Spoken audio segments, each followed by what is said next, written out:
Why does the GOP seem heartless or cruel to average people? Perceptions of the Republican Party GOP as heartless or cruel toward average Americans are rooted in a combination of historical actions, policy choices, and political rhetoric. These perceptions are shaped by both the party's ideological foundations and the way its policies impact various groups. Key reasons behind the perception: 1. Policy emphasis on order, tradition, and inequality. Research suggests conservatives, and by extension, the GOP often prioritize order, tradition, and stability over change and fairness. This can lead to policies that maintain existing social and economic hierarchies, sometimes at the expense of marginalized or lower-income groups. Decades of research indicate that conservative social views can satisfy psychological needs for certainty and structure, which can result in resistance to policies aimed at redistributing wealth or addressing systemic inequality. 2. Historical actions and rhetoric. The GOP has a long history of using rhetoric and policies that appeal to certain segments of the population while alienating others. For example, Ronald Reagan's firing of striking air traffic controllers in 1981 and subsequent union-busting actions marked a turning point in labor relations, weakening worker protections and declining union power.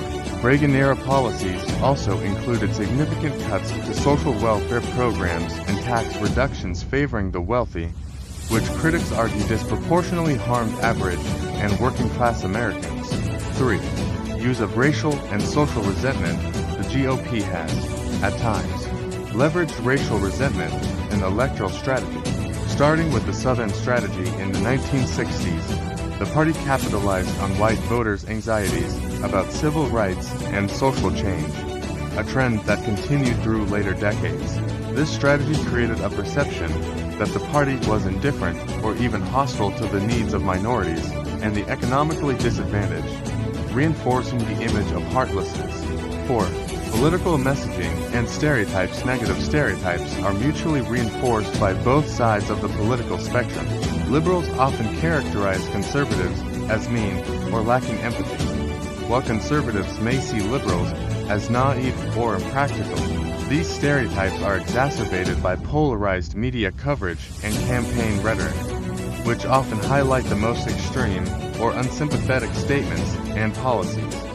Historical examples: event, policy impact, perception. Reagan firing Patco strikers, seen as anti-worker, anti-union welfare state cuts. 1980s 2020 viewed as harming the poor and vulnerable. Southern strategy and racial appeals fostered image of racial insensitivity. Hardline immigration stances, perceived as cruel to immigrants. Is the perception entirely fair? Not all Republicans or conservatives fit the heartless stereotype. Many are motivated by beliefs in personal responsibility, limited government, and the idea that free markets ultimately benefit society. Political opponents and media framing can also shape perception, exaggerating or selectively highlighting certain policies or statements. Nonetheless, the cumulative effect of policy choices and rhetoric over decades has contributed to a persistent image of the GOP as indifferent or even hostile to the struggles of average Americans. Conclusion: the perception that the GOP is heartless or cruel to average people is rooted in a mix of ideological priorities, historical actions, strategic rhetoric, and political polarization. While not universally accurate, this image persists due to the party's consistent emphasis on order, tradition, and market solutions, often at the expense of policies that directly aid the most vulnerable.